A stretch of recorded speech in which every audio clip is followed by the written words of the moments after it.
So I'm pissed. I'm sitting here just like quiet in the back seat, just like scrolling Twitter, doom scrolling, looking at everyone's tornado pictures, pissed off that the 2 cells that we were on and left produced tornadoes. We're sitting here on this really visually shitty cell that we were on. I mean, it was like,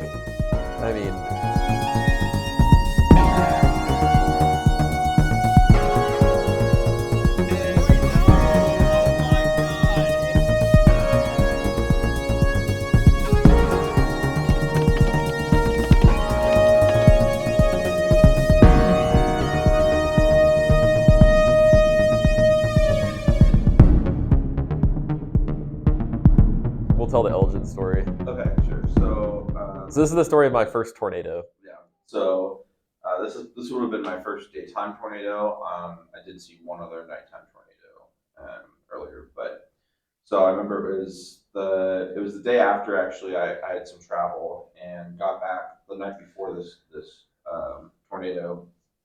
And I remember going to bed, looking at the forecast, being really excited. But my normal crew that I normally chase with couldn't go. They had an exam or something like that. So I was probably planning on not going because I would have been alone, and that would have been too far a drive from where I currently live to do a solo chase. And I remember waking up that morning and I got a text from Andrew. I think he was like, "Yo, you chased today?" I'm pretty sure it was like a moderate 15 hatch. It was. I'm pretty sure. Yeah, but I wasn't up to. It was enhanced day one though originally. Though it was upgraded to moderate on the drive. That's right. That is right. Yeah. But it was still a 10 hatch. So, Yeah. But it was going to be pretty far drive because it was going to be south of Waco for sure. Yeah. And that's Waco's at least 5 hours. Class from like what, 9 to 10? I don't remember, but Okay. I probably did have class in the morning. Yeah, so. I just remember that we didn't leave until right after your class. Yeah. So I remember. And Alex was chasing with us too, right? Yeah. Alex was with us. So I just remember we got in the car, we went, and in where we are currently, the air was like really stable. It was like it was super cloudy, cold, and because I think it was mid-March or April or something like that. Yeah, it was mid-March. Mid-March, yeah. So it was cold up here. Anyway, yeah. So we met in Waco with his friend Casey. Got in Casey's car and just kind of hung out for a little bit, waiting to see what was going to form. Yeah, I think we were expecting a couple supercells to form like midday, and then I think if I remember correctly, we were expecting it to line out pretty quickly. Well, I think one of our concerns too was that it already looked pretty linear west of 35. Yeah.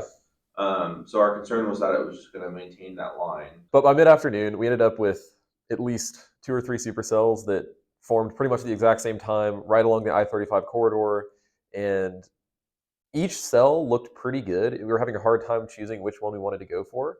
And if I remember correctly, the storm motion was pretty fast this day. It was fast, but not like insane. It wasn't insane, but it was fast 40 enough miles an hour, that once you pick a cell, it was going to be pretty hard to get back to any other cell.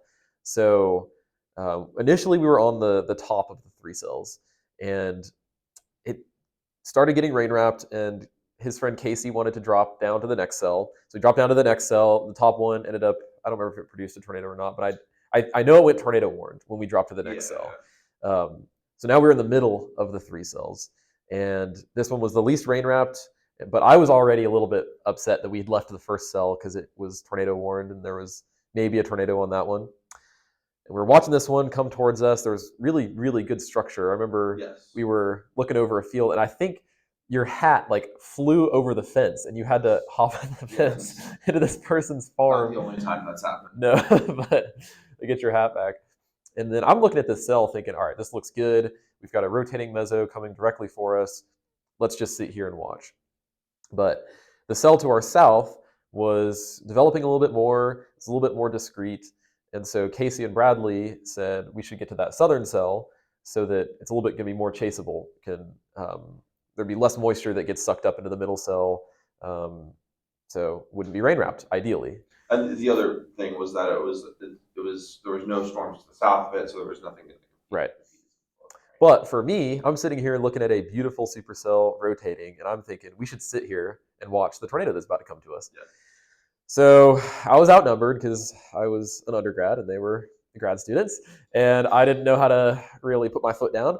So they ended up going south, So I'm sitting there going south, and like 10, 15 minutes after we get to the southern cell, the middle cell that we were just on gets tornado warned. There's pictures on Twitter of this slightly rain wrapped, but still visible, pretty large tornado in the middle cell. So I'm pissed. I'm sitting here just like quiet in the back seat, just like scrolling Twitter, doom scrolling, looking at everyone's tornado pictures, pissed off that the 2 cells that we were on and left produced tornadoes. And we're sitting here on this really visually shitty cell that we were on. I mean, it was like,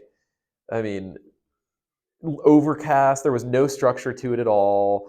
And so anyway, there was also no other chasers on it, which didn't boost my confidence. Not that that should be a reason why you don't chase a cell. Honestly, it's often better if you chase where there's no other chasers, but I was still new at chasing, so I was thinking, okay, what have we done putting ourselves here?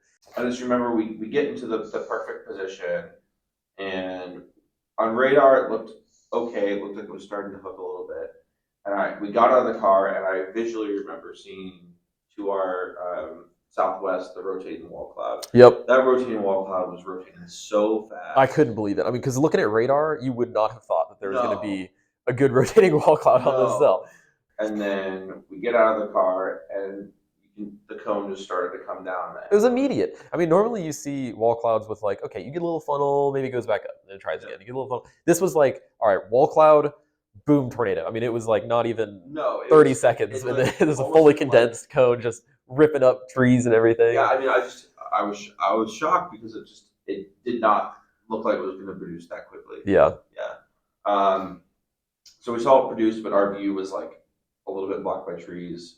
So we went a little bit north to get closer to it. And in just the few minutes that we did that, it had condensed into this like perfect cone, photogenic. Yeah, photogenic cone. I mean, absolutely no rain around it. Yeah, you could see it because we were a couple miles away by that point because it was moving pretty quickly. Yeah, it was moving really fast, and it was still beautiful. So I had posted on Twitter just this video of it producing, and because it was such a highly documented day, since it was a moderate risk, and this was the most photogenic tornado. There was also no other chasers on it. Yeah, we were the only chasers on it, so it got a lot of like national news attention. And keep in mind, this was my first ever tornado. So while I'm sitting there still taking pictures, my first video is going viral, and I'm like, "Whoa, this is so cool!" You know, this is my first time with a video actually going viral on Twitter. And unfortunately, it did damage quite a few houses and businesses in the town of Elgin, Texas, this day. They had closed a lot of the roads, which pretty much ended our chase. So we ended up. We tried to catch up with it. But Yeah. What was the problem was it blocked our east road, so we had to go. Yeah. Like emergency west. management had blocked any access to the city. So, but yeah. So then during this time, someone from Fox Weather had wanted to interview me.